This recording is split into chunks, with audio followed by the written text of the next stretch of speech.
Gerardo Esquivel publicó un tuit que yo dije, tiene razón, que era muy difícil seguir la encuesta nacional de ingreso-gasto, esta que ayer presentábamos del INEGI, porque hay mucha carga política en los comentarios, y por eso me da mucho gusto saludarte, querido Gerardo Esquivel, para que lo pongas en un contexto, porque yo sí creo que le han sobrado opiniones a esta encuesta. ¿Qué tal, David? ¿Cómo estás? Un Con saludo gusto a de ti y a todo tu saludarte. auditorio. Con gusto de saludarte. Un gusto, como siempre, igualmente.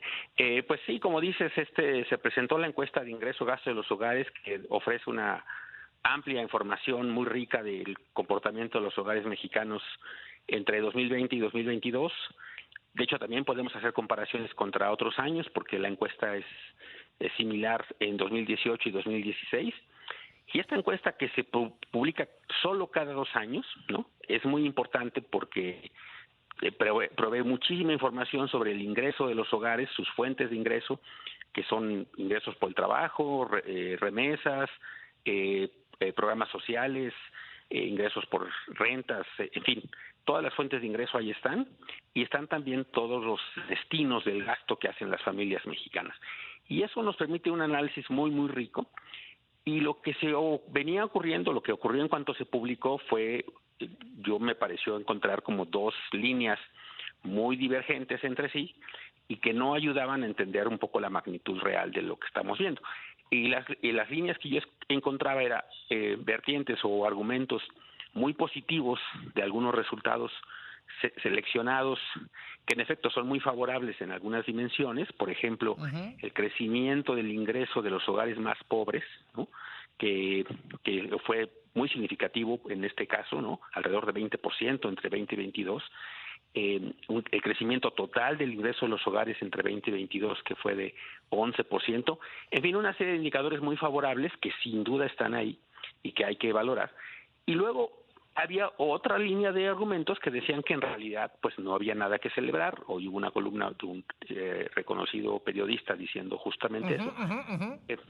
Otros diciendo que se había incumplido el eslogan o el principio que enarbola el presidente de primero los pobres, porque se les estaban dando muchas transferencias a hogares que no son pobres, y un poco tratando de minimizar el posible efecto de las políticas gubernamentales de esta administración. Entonces había esas 2 cosas, me parece, cuando uno leía a unos o a otros, creo que no se ponderaba de manera correcta lo que en realidad nos transmite la encuesta. Y la encuesta, en mi opinión, lo que transmite es un resultado muy favorable por el lado de los ingresos, ¿no?, de los hogares mexicanos, particularmente los más pobres, que creo yo, y de acuerdo a estimaciones preliminares que yo ya hice, porque la metodología es pública y los datos ya son públicos, se puede empezar a estimar qué va a pasar con la pobreza en México. Y yo lo que encuentro es que lo que vamos a observar cuando el Coneval, si es que ratifica esta información, será que el número de pobres en México habrá disminuido en 5 millones de personas. 5 millones. Se dice fácil, pero es un monto muy grande de personas que salieron de la pobreza entre 2018 y 2022. Y eso creo yo que solo se puede explicar pues por la combinación de políticas gubernamentales que ha habido, porque no lo podemos decir que se deba al crecimiento económico, porque como bien sabemos, entre 18 y 22 prácticamente hemos mantenido el mismo nivel de actividad económica. Pero entonces se debe explicar por otros factores, y esos otros factores son pues posiblemente las políticas de salario mínimo, la reforma al outsourcing, la pensión de adultos mayores, los programas de becas a estudiantes, en fin, la combinación de políticas laborales y sociales, creo yo, que pueden explicar por qué razón vamos a tener un menor número de pobres en 2022 de lo que teníamos al principio de esta administración, y también porque vamos a alcanzar la menor tasa de pobreza extrema, que yo calculo en alrededor de 12.1%, en toda la historia desde que tenemos registro, que es desde 1992, o sea, en 30 años habríamos alcanzado esa tasa de pobreza, que creo que son muy buenos resultados. Entonces yo creo que eso es lo importante de la encuesta desde el lado positivo. Pero también señaló que hay otros factores que sí coinciden con el hecho de que no todo está bien ni que se está yendo por la ruta, que no debemos cambiar nada en la ruta. Yo señalo, por ejemplo, una cosa preocupante, que es que la cobertura, el del acceso a servicios de salud, pues sigue disminuyendo, ¿no? Disminuyó drásticamente entre 18 y 20 y siguió disminuyendo entre 20 y 22. Y eso creo yo que se explica, ¿no? Porque como se sabe, pues se desapareció el Seguro Popular y se intentó crear una alternativa que era el llamado INSABI.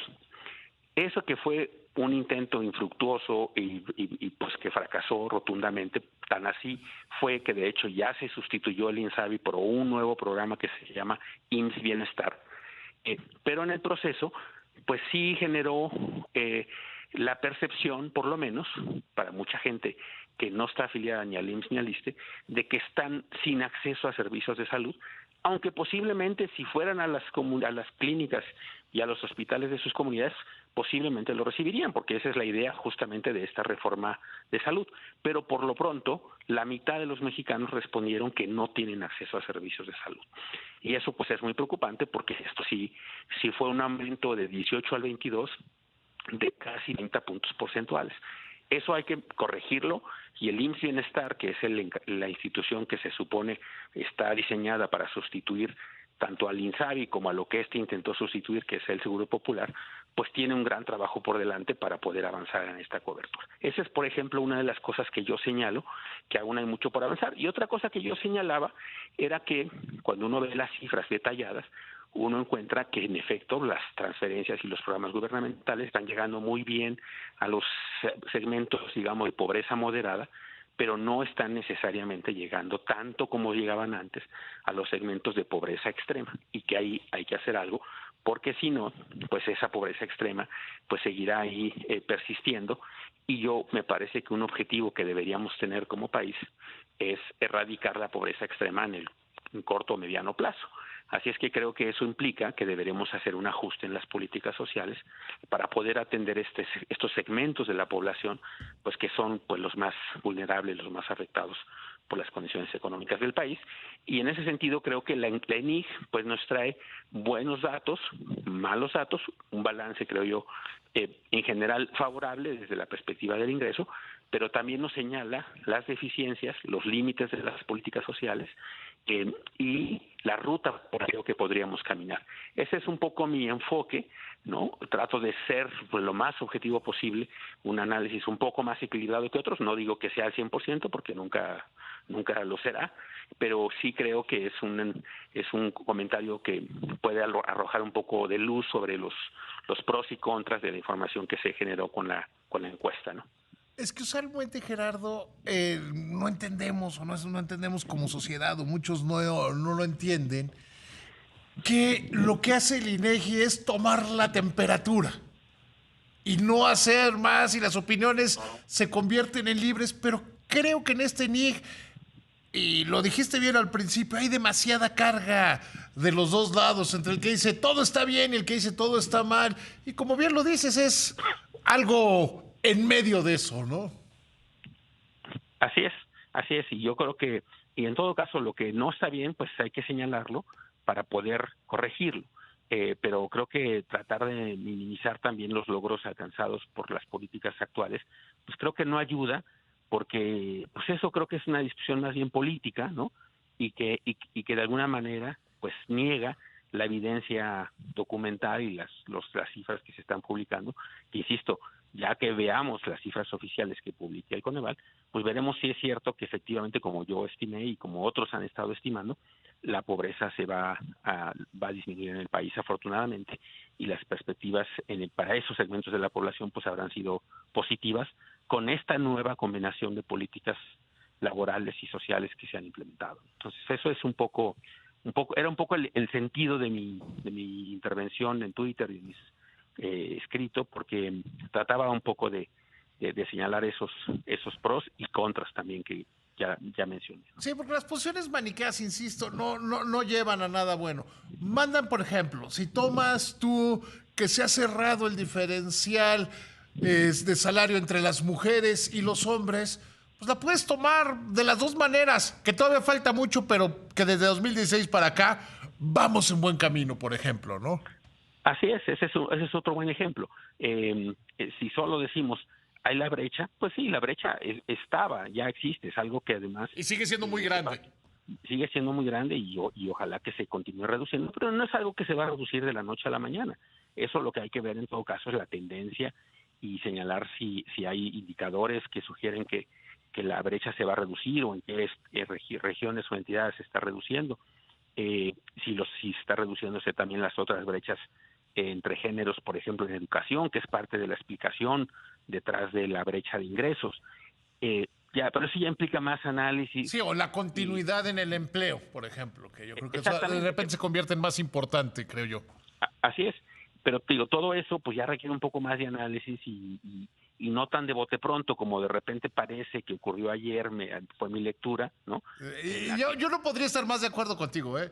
Yo lo vi exactamente igual, todas las opiniones demasiado cargadas hacia los lados. Así es, así es, así es. Entonces, pues mira, es una información tan abundante que requiere pues un poco de procesamiento, un poco de reflexión, un poco de análisis y eso pues fue al menos lo que me tomé de ayer que se publicó a hoy que ya puse mis comentarios, pues un poco traté de ponderar algunas cosas que quizá de bote pronto no hubiera percibido, ¿no? Entonces ese es un poco el sentido de mi Sí, y que le quitaste la carga, porque a este país le está sobrando carga ideológica y carga de afinidad o lejanía con los partidos políticos.